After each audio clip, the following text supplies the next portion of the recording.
You know, we often hear the Bhagavad Gita described as Arjuna takes his chariot onto the battlefield of Kurukshetra, and then it turns into this big heroic war story. But today it struck me, what if the Gita is not a literal war story at all, but the record of one man's spiritual breakdown and epiphany when he is forced to face killing the one person he loves most? Let's think about that. The traditional picture is simple. Two armies, the Kauravas and the Pandavas, lined up to fight, conches blowing, chariots shining. Arjuna asks Krishna to place his chariot between the two armies so he can see who he has to fight.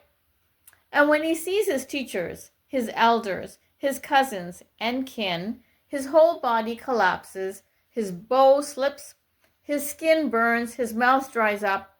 We've been taught this is the great battlefield of Kurukshetra. But if we stop there, it can feel distant and unconnected with the journey and the message for us in daily life. I'm sure you have all heard the trite takeaway, how life is a battlefield. Maybe not. Maybe there is a more important message for us women. Think about that for a second. What if this is not actually a story about war at all? What if this is a story about that one moment in life when your dharma demands something that feels absolutely impossible to your heart? The Gita to me starts to make sense when I see that Arjuna's crisis is not about strategy, not about victory, not about politics. It is about love. It is about having to act in a way that seems to go against your deepest emotional attachment and breaking open spiritually because of that pressure. Think about it. Arjuna is not moved to this level of collapse by the idea of killing enemies in some abstract sense. He breaks when he sees faces he loves, his grandfather, his teacher, his relatives, the ones who shaped him. For many of us, especially us women, that's exactly when spiritual life becomes real. When our past demands something that threatens the relationships or identities we cherish most. And that's when we start thinking about what the real meaning is. Now imagine this. The breakthrough we call the Bhagavad Gita only happens because Arjuna is pressed up against the possibility of killing the one person he loves. For some of us, that one person might be a child, a partner, a teacher, a parent, or even the image we have of ourselves. The killing is not necessarily physical, right? It might mean letting go, letting an old identity die, letting a relationship change form, letting a role or expectation dissolve so we can follow a deeper truth. When Arjuna says, I cannot do this, I would rather live by begging than kill them, he sounds less like a warrior and more like a person whose heart is breaking. And it's precisely in that broken, honest place that Krishna's teaching pours in.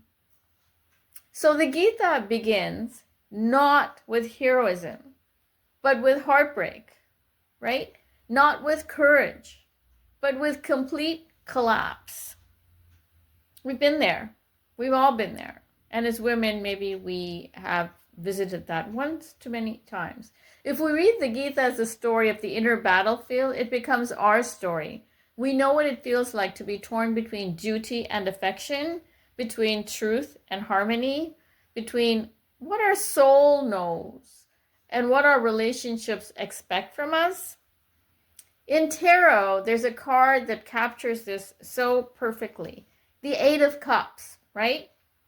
If you know that, it's the moment when a woman realizes, I cannot keep pouring my emotional energy into people who are determined to make their own choices, even if I think those choices are wrong. The Eight of Cups is not about hating anyone. It's about quietly turning away, leaving people alone with their decisions, and walking toward a deeper, more honest life, even when every cup behind you is filled with history, love, and obligation. On that inner battlefield, killing can mean letting go of people pleasing, letting go of staying small, so others stay comfortable, letting go of loyalty to what is actually unjust or unhealthy. It's terrifying because it feels like we are betraying the very people we love. But Krishna's message is that true love cannot rest on adharma, on what is out of alignment with truth. Sometimes the most loving thing you can do is allow an old pattern to die, even if your ego screams that you're killing something precious. Let's all think about that for a bit, because that often hits home with women. Seen this way, Krishna is not just a charioteer giving battlefield advice. He is the voice of the deepest self that speaks when everything else falls apart. Arjuna collapses, and from that collapse comes an entirely new vision of action, non-attachment and devotion. The teaching is born because he is willing to say, I cannot do this alone. I do not know what is right. I surrender. Teach me. So perhaps the Gita is not Arjuna takes his chariot to war, blah, blah, blah, blah, blah. Perhaps it is a man who would never question his role is finally forced to question it because love and duty collide so violently that he breaks, and in that breaking he awakens. And I think as women we have all been there. So today, if you feel like you're standing on your own Kurukshetra, staring at a choice that feels like killing the person or version of yourself you love most, know that this is not a failure of your spirituality. This might be the exact pressure that cracks the shell of your old life. So a deeper wisdom can speak. The question is not, how do I avoid this battlefield?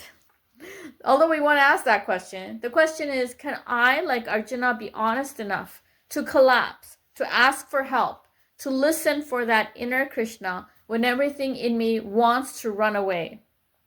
Have you been there? Because I know we all have. If this way of seeing the Gita as an inner emotional spiritual battlefield speaks to you, you're in the right place. This is Hema, and this channel is Hindu Women's Wisdom, where we look at our scriptures through the lens of lived experience, especially as women.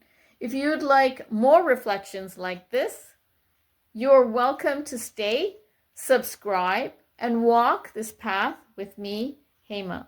I welcome you into the channel. Thank you so much for being here.